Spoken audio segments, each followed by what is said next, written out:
Programa de incentivos para docentes. Soy Andrés Salazar Santiago. Y soy Clara Valerio Pérez.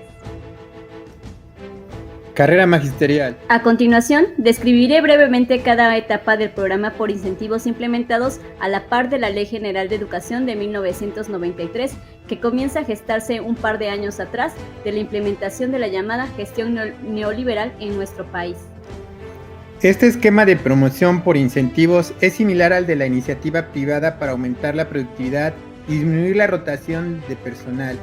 En el sistema educativo la productividad no es tangible, pero con este programa se pretendía elevar la calidad de la educación, responsabilizando a los docentes de los bajos niveles educativos obtenidos en las evaluaciones internacionales, siendo que, por falta de asignación de recursos federales suficientes, hasta la fecha, continúan estos resultados, pese al esfuerzo y la entrega de los trabajadores de la educación.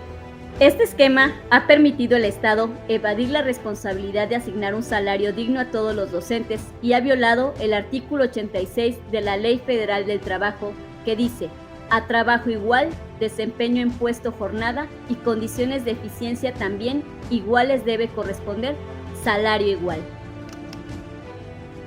También ha servido como pretexto para ir privatizando la educación, para obtener mejores resultados educativos. El Programa Nacional de Carrera Magisterial surge en 1993 durante la presidencia de Carlos Salinas de Gortari, con el Bester Gordillo Morales a la cabeza del Sindicato Nacional de Trabajadores de la Educación, CENTE, siendo Ernesto Zedillo Ponce de León titular de la Secretaría de Educación Pública, quien posteriormente sería presidente de la República. Este programa vino a desplazar el sistema de escalafón tradicional y el esquema básico que asignaba puntajes diferenciales a los maestros según su preparación.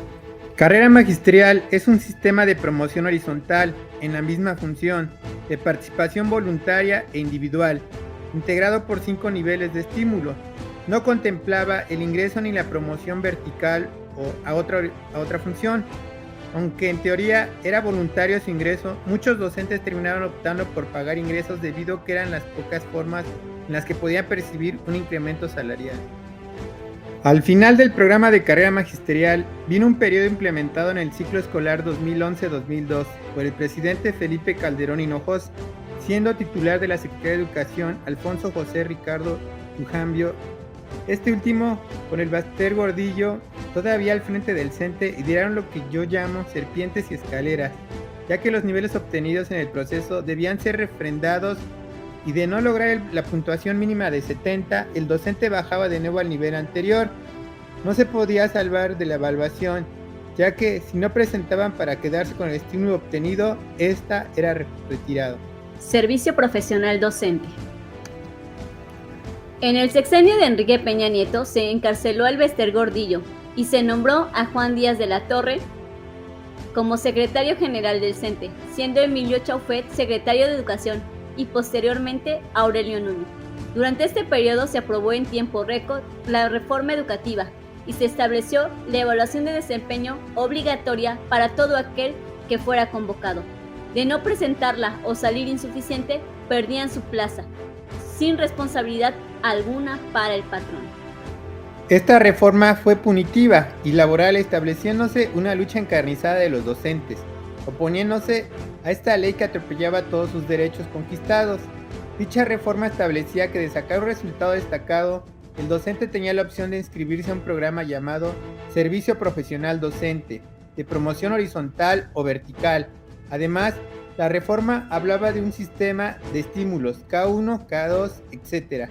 Sin embargo, no se aplicó como estaba estipulado, y si se obtenía el K1 solo con la evaluación del desempeño obligatorio.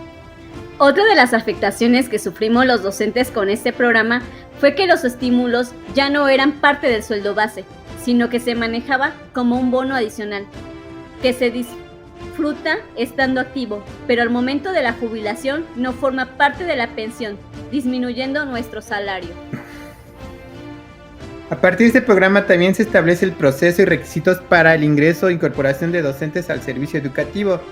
Se establecen factores similares a los que se les asigna determinados puntajes, pero también depende del recurso asignado, la posibilidad de los maestros para mejorar sus ingresos. Con Peña Nieto se crea la Unidad de Medida y Actualización, UMA, no existiendo diferencia entre esta y el salario mínimo.